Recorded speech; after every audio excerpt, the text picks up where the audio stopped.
사도 베드로가 이 베드로 전서를 쓸 때에는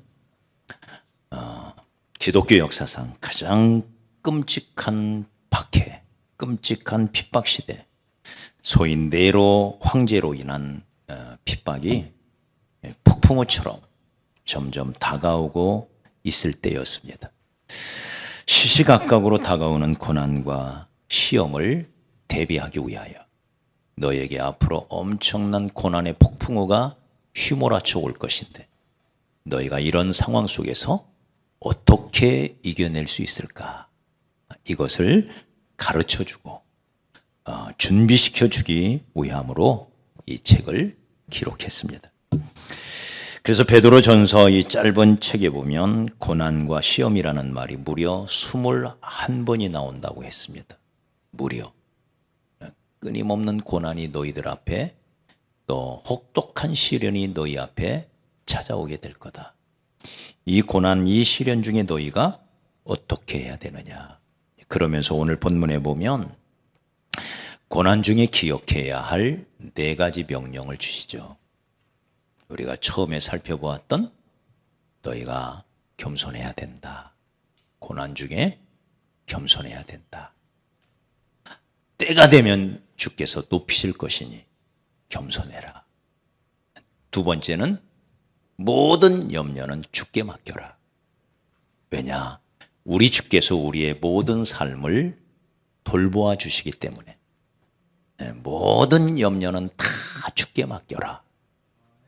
그러면서 오늘 3번째는 고난 중에 꼭 기억해야 할 명령.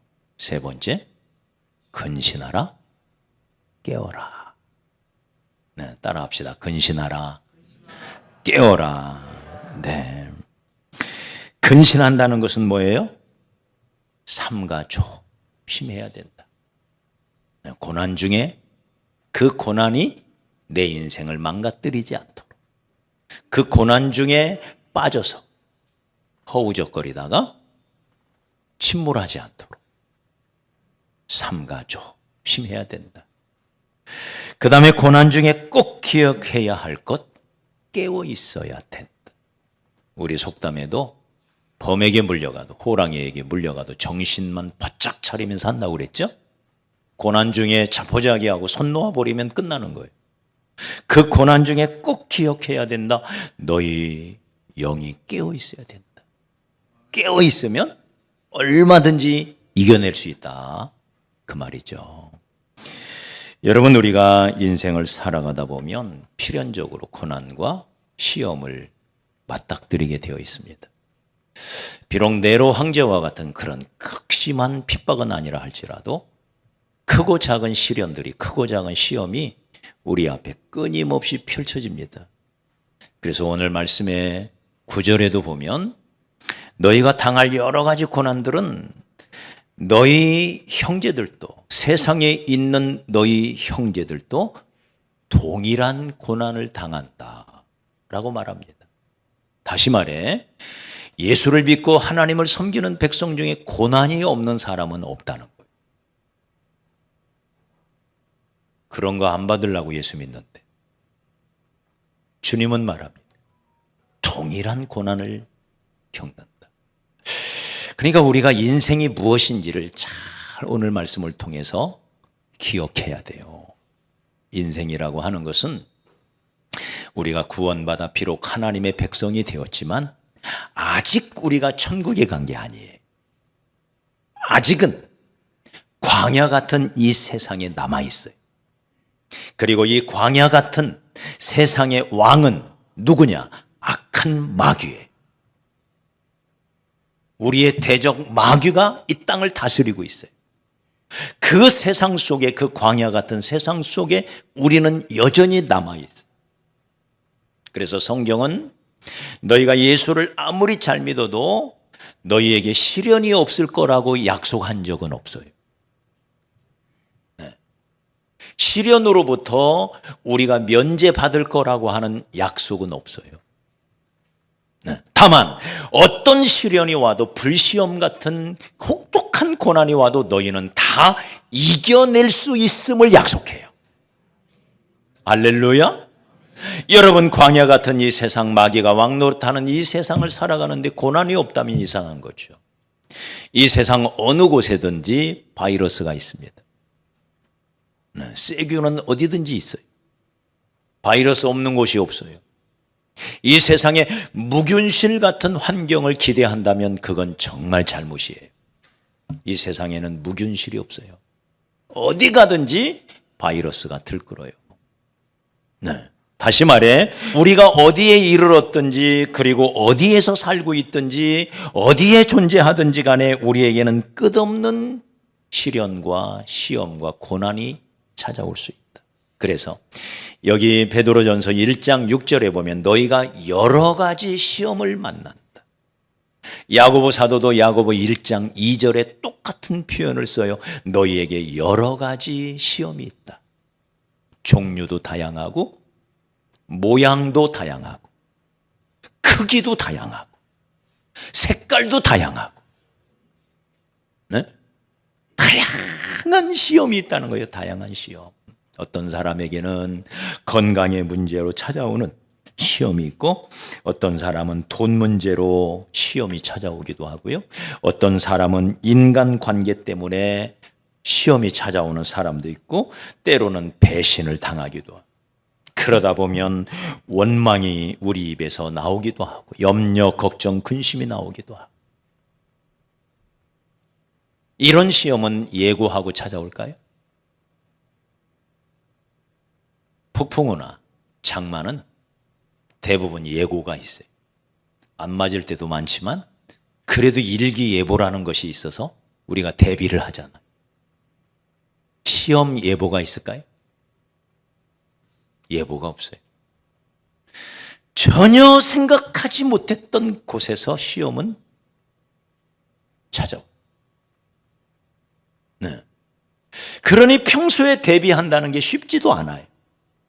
전혀 생각하지 못했던, 상상하지도 못했던 일들이 터질 수가 있어요. 이게 시험의 성격이에요. 우리 주님은 이런 그리스도인의 삶을 가리켜 이렇게 말합니다. 너희가 내게 오려거든 나의 제자가, 나를 참으로 따라오려는 나의 참된 제자가 되려면 날마다 자기를 부인하고 자기 십자가를 지고 따라와야 된다. 우리 모두가 지고 가야 할 십자가가 있다는 거예요. 가정에서도 마찬가지입니다. 직장에서도 마찬가지입니다. 여러분, 꿈의 직장이라고 생각해서 들어갔겠지요. 정말 좋은 직장 하나님이 허락하셨다고 너무 감사하다. 우리 청년 중에도 그 직장 하나 얻고는 막 엉엉 울던 자매를 기억합니다. 네. 너무 감사해서. 네? 너무 감사해요. 그런데 그렇게 해서 들어간 직장인데 일주일도 안 돼서 힘든 일들이 생기죠? 그죠? 일주일은 너무 멀어요. 3일도 안 가서 생겨요. 힘든 일이 생겨요. 네. 가정도 마찬가지. 저 남자하고 결혼하면 평생 행복할 것 같아서 결혼했는데 결혼하자마자 이런저런 어려움이 찾아와요. 마찬가지입니다. 교회도 마찬가지입니다. 내가 이 교회 다니면 정말 좋겠다. 믿음도 회복되고 정말 이곳에서 정말 믿음 생활 멋지게 해봐야지. 그렇지만 교회도 역시 연약한 인간 목회자와 연약한 인간 성도가 함께 모여서 이루어가는 공동체이기 때문에 이 안에도 여러 가지 어려움들이 있을 수 있습니다. 끊임없이 찾아오는 시련과 시험이 있다는 말이에요. 자, 그러면 어떻게 이런 시험을 이겨낼 수가 있을까요? 이게 중요하죠. 어떻게 이겨낼까? 네. 첫째는 이 시험의 보편성을 우리 마음속에 잊으면 안 됩니다. 시험은 누구에게도 올 수 있다. 고난은 누구에게도 찾아올 수가 있다. 시험 안 받으려면 딱 한 가지 방법이 있어요. 죽으면 돼. 천국에 가면 시험이 없어요. 죽는 게 나아요? 시험 당하는 게 나아요? 네? 죽는 게 나아요? 시험 당하는 게 나아요? 그래서 솔로몬도 이런 말을 해요. 산 개가 죽은 사자보다 낫다. 그래도 사는 게 낫겠죠? 다시 말해 살아있다고 하는 것은 시험 속에 던져져 있다 그 말이에요. 내가 살아있다고 하는 것은 광야 같은 세상 속에서 존재한다 그 말이에요. 그러니 광야는 필연적으로 고난이 있는 거예요. 광야는 때로는 불뱀이 나와서 물기도 하고 먹을 것이 없어서 그늘 한 점 없는 그곳에서 이런저런 어려움을 겪을 수밖에 없는 게 광야 같은 세상이에요. 그리고 악한 마귀란 놈이 내버려 두지를 않아요. 오래전 얘기지만 미국의 신앙이 아주 두터운 흑인 노예 청년 존이라는 청년이 있었대요. 근데 그 주인이 사냥을 너무 좋아해서 사냥을 하러 갈 때마다 이 흑인 노예 존을 데리고 함께 가는 거예요.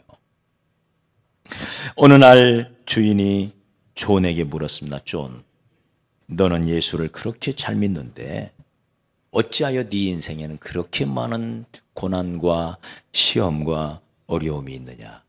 나는 예수 믿지도 않는데 이렇게 편안하게 잘 사는데 너는 밤낮으로 시험에 들고 환난을 당하고 고통을 당하니 야 차라리 예수 안 믿는 게 낫지. 네. 그때 존이 이렇게 말합니다. 주인님, 만약 주인님께서 저기 보이는 꿩 2마리를 총으로 쏘았는데 한 마리는 그 자리에서 즉사하고 한 마리는 다리에 심각한 부상을 입고 띠뚱띠뚱 뛰어 달아나고 있다면 주인님은 어느 꿩부터 잡겠습니까? 여러분 어느 꿩부터 잡을래요? 네? 죽은 것부터 주울래요? 네. 당연히 산 놈을 먼저 잡아야지. 당연한 얘기 아니에요? 도망가면 못 잡잖아요. 네. 쫓아가서 뒤뚱뒤뚱 도망가는 그 꿩을 먼저 잡아야 되겠죠. 존이 이렇게 말합니다. 맞습니다. 주인님은 예수님을 믿지 않기 때문에 죽은 영혼입니다. 마귀가 죽은 영혼 잡아서 뭐 합니까? 그래서 내버려 두는 것입니다. 그러나 내 영혼은 지금 살아 있습니다. 그렇기 때문에 마귀가 어떻게 하든지 저를 잡아서 죽이려고 별별 시험을 당하고 환난을 당하게 하는 것입니다. 깨달음이 있으신가요? 네. 이게 시험의 보편성이에요. 고난의 보편성이에요. 전혀 예기치 않은 예상하지 못했던 일들이 우리 인생 바다에 일어나요. 그래서 시험을 당할 때, 고난을 당할 때 사람들은 흔히 이렇게 말합니다. 어떻게 이런 일이 나에게 있지? 영화에서나 나올 법한 일이 어떻게 나에게 이런 일이 일어나지? 이런 얘기를 하는 거예요. 예고 없이 예상치 못했던 곳에서 덜커덕 찾아오는 이 시험들. 네.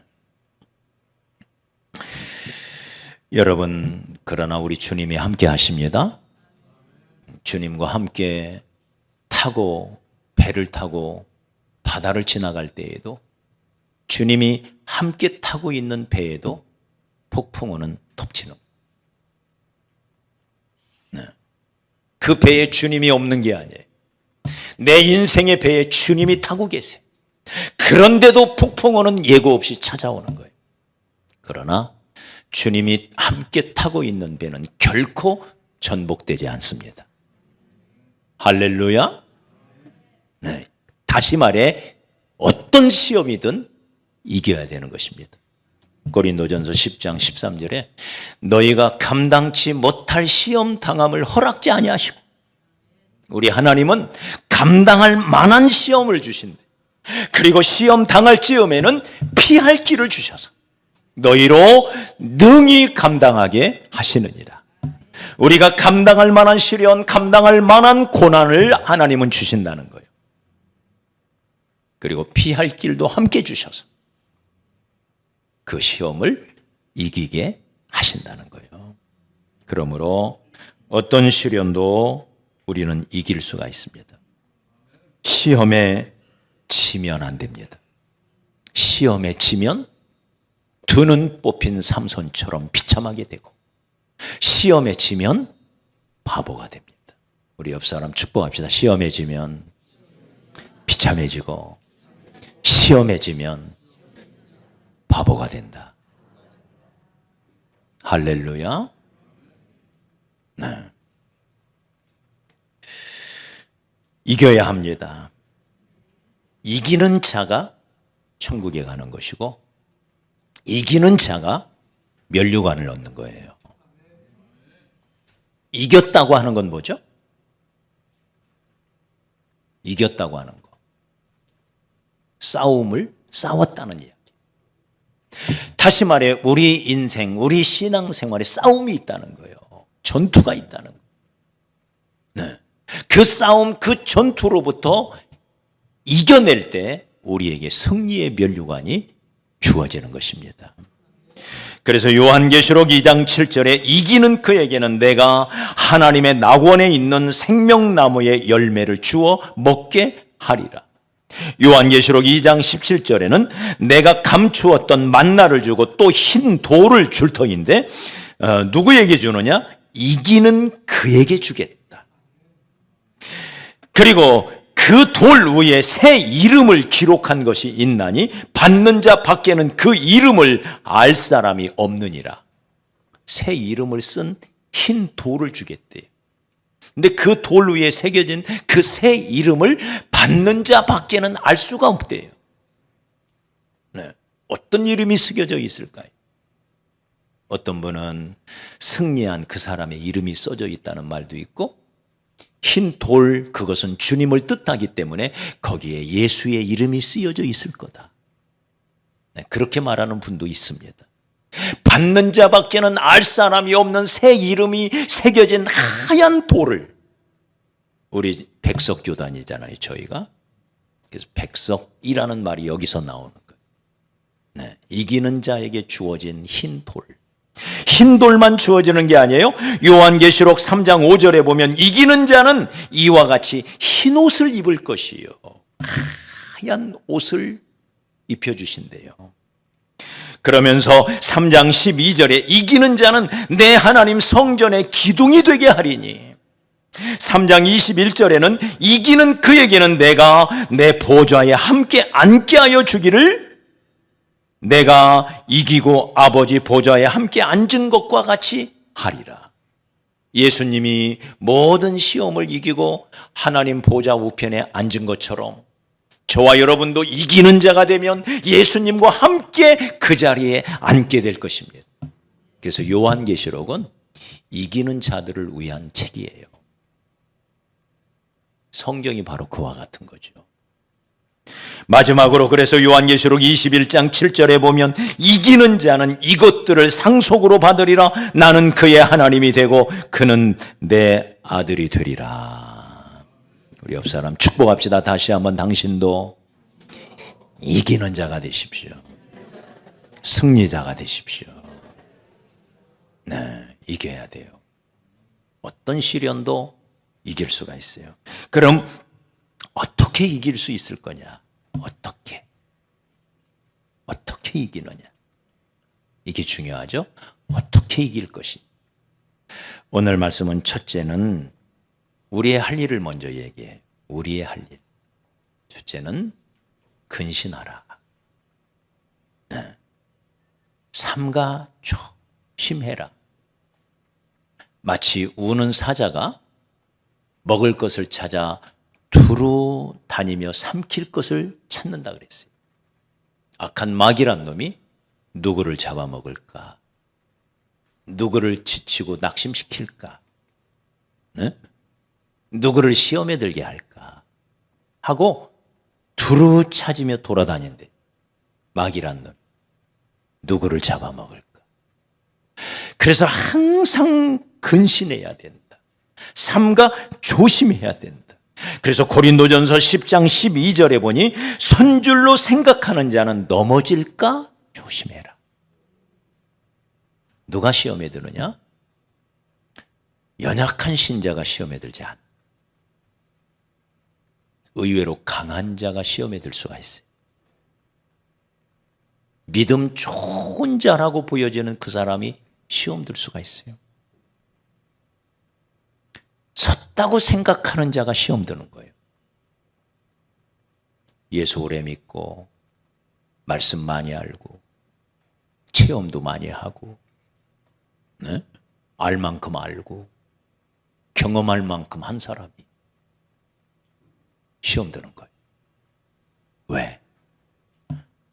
나는 이제 된 것처럼 생각하거든. 내가 이제 알 만큼 안다고 생각하거든.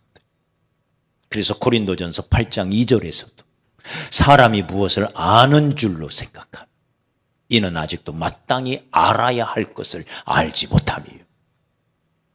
우리 안다고 생각하지 맙시다. 거기서 교만해져요. 그게 시험의 빌미가 돼요. 자기가 안다고 착각하는 거예요. 하나님의 세계는 알 수 없는 세계예요. 네? 하나님이 계시를 통하여 우리에게 알려주셨지만 그것은 하나님의 세계의 극히 일부예요. 하나님의 뜻을 성경을 통해서만 알 수가 있습니다. 성경을 완벽하게 안다 할지라도 이 성경조차도 하나님의 세계의 100억 분의 1도 안 돼요. 할렐루야. 그러니 우리가 뭘 안다고 얘기할 수가 있겠어요? 그게 하나님의 세계입니다. 영원한 세계, 무한한 세계, 전능하신 하나님, 그분의 능력과 그분의 지혜를 우리는 다 헤아릴 수가 없는 거예요. 그래서 내가 안다고 생각하는 순간, 섰다고 생각하는 순간 우리는 교만에 빠지는 겁니다. 교만에 빠지면 우리는 어깨에 힘이 들어가, 목에 힘이 들어가, 네. 사람을 무시할 수가 있고 어리석은 행동들이, 언행들이 나올 수가 있습니다. 그래서 근신하라, 조심해라. 운전을 잘하는 사람일수록 자기가 운전을 잘한다는 말을 절대 하지 않아요. 왜요? 잘한다고 생각하는 순간 그 다음날 사고가 나는 걸 많이 경험했거든요. 누구도 장담할 수가 없는 거예요. 그래서 잘하는 사람일수록 잘하는 내색을 일절 생각조차 하지 않는 것이 운전을 잘하는 비결입니다. 맞아요? 참 조심하는 거예요. 네. 그리고 작은 신호가 올 때 빨리 캐치를 해야 돼요. 아, 나 이러다가 사고 나지 하면서 또 조심하고 또 조심하고. 이걸 잘하는 사람이 운전을 잘하는 거예요. 신앙의 운전도 마찬가지예요. 조심하고. 내 언행이 하나님의 영광을 가리지 않을까? 내 판단이 하나님의 영광을 가리지 않을까? 내가 알면 얼마나 알겠어. 하나님의 세계는 알면 알수록 모르는 세계입니다. 그래서 사도 바울도 나는 아직도 잡은 줄로 여기지 아니하고 앞에 있는 것을 잡으려고 지금도 나는 최선을 다하여 쫓아가고 있다. 달려가고 있다. 할렐루야. 이 사실을 꼭 기억해서 근신하는 마음. 두 번째는 깨어라고 말합니다. 깨어라. 이 깨어라라는 이 말을 우리가 성경에서 몇 군데 찾아볼 수가 있는데, 이 깨어라, 깨어 있어야 된다라는 말과 항상 함께 나오는 단어가 있는데 그것은 기도라는 단어예요. 기도. 마태복음 26장 41절에 시험에 들지 않게 깨어 뭐하라? 기도하라. 네? 깨어 있다는 것은 기도하고 있다는 얘기예요. 다시 말해 기도하지 않고 있다면 지금 내 영혼이 잠들어 있다는 얘기예요. 어둠 속을 헤매며 방황하고 있다는 이야기예요. 깨어 기도하라. 골로새서 4장 2절에도 똑같은 말씀을 해요. 기도를 계속하고 기도에 감사함으로 깨어 있어라. 내 영혼이 잠들었다는 것, 그것은 기도가 지금 잠들어 있다는 얘기.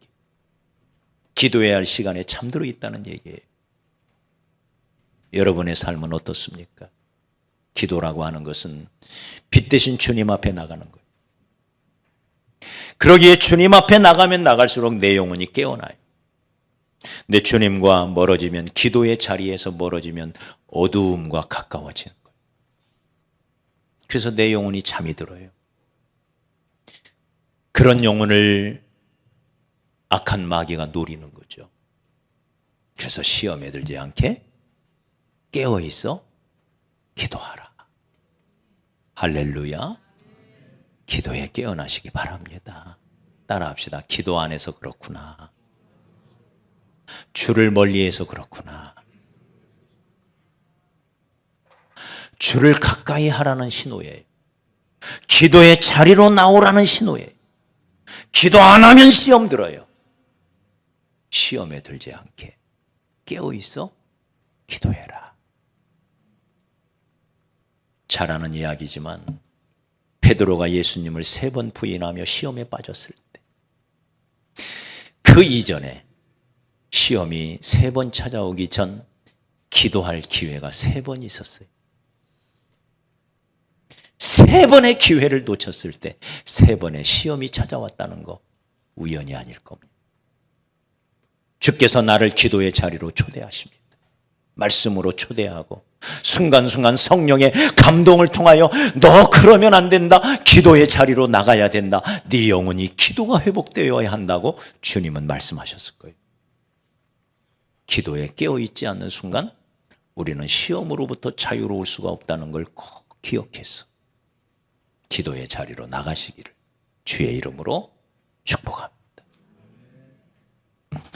마지막으로는 이 시험을 이길 수 있는, 이기는 자가 되는 마지막 비결은 주를 바라보는 거예요.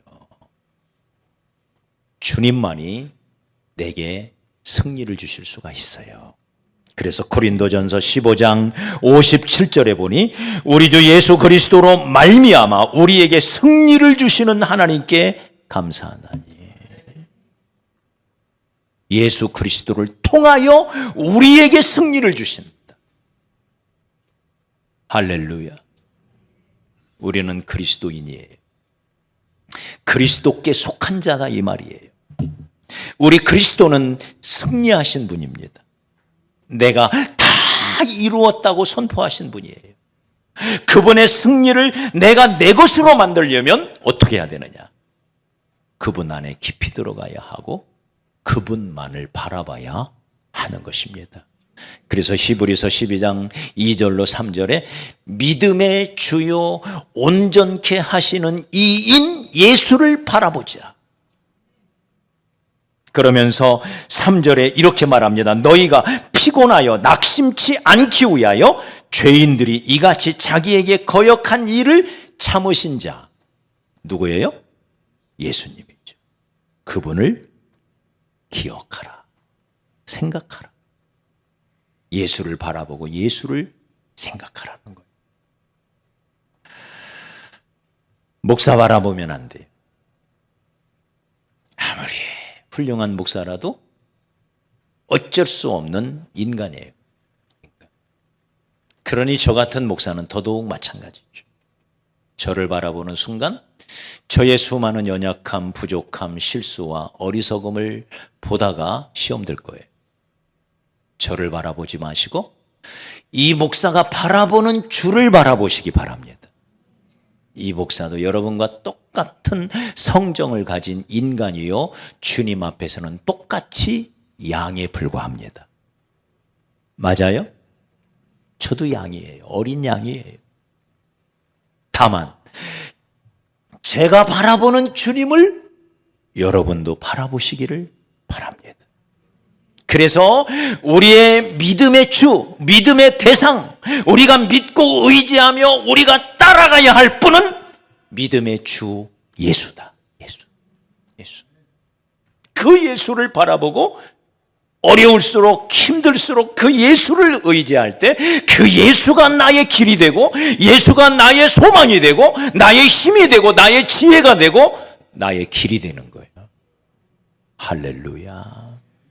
예수를 바라보시기 바랍니다. 내 마음에 수많은 시련이 찾아오고 풍랑이 일어나고 폭풍우 같은 바람이 내 안에서 일어나고 의심이 생기고 두려움이 찾아오고 내 육신에 질병이 찾아오고 네? 아프지 않던 곳이 갑자기 아파오면서 머리가 지끈지끈해지고 잠도 안 오고 밥맛도 떨어지고 그럴수록 누구 바라봐요? 예수 바라봐요. 그래서 예수는 나의 영원한 반석이 되시는 겁니다. 할렐루야. 예수만 변하지 않아요. 그래서 그분이 진리인 거예요. 다 변해요. 그러나 예수는 변하지 않아요. 굳게 맹세했던 우정도 변하고요. 사랑도 변해요. 사람의 사랑. 그러나 예수는 나의 영원한 반석이 됐어. 굳건한 반석이시니 그 위에 내가 서리라. 그분 안에서 그분 이름 붙들고 승리할 때 그 승리자에게 주시는 생명의 만나가 있고 승리자에게 주시는 생명나무 열매가 있고 승리자에게 주시는 면류관이 있고 승리자에게 입혀주시는 흰옷이 있고 승리자에게 주시는 새 이름이 새겨진 흰 돌이 있는 것입니다.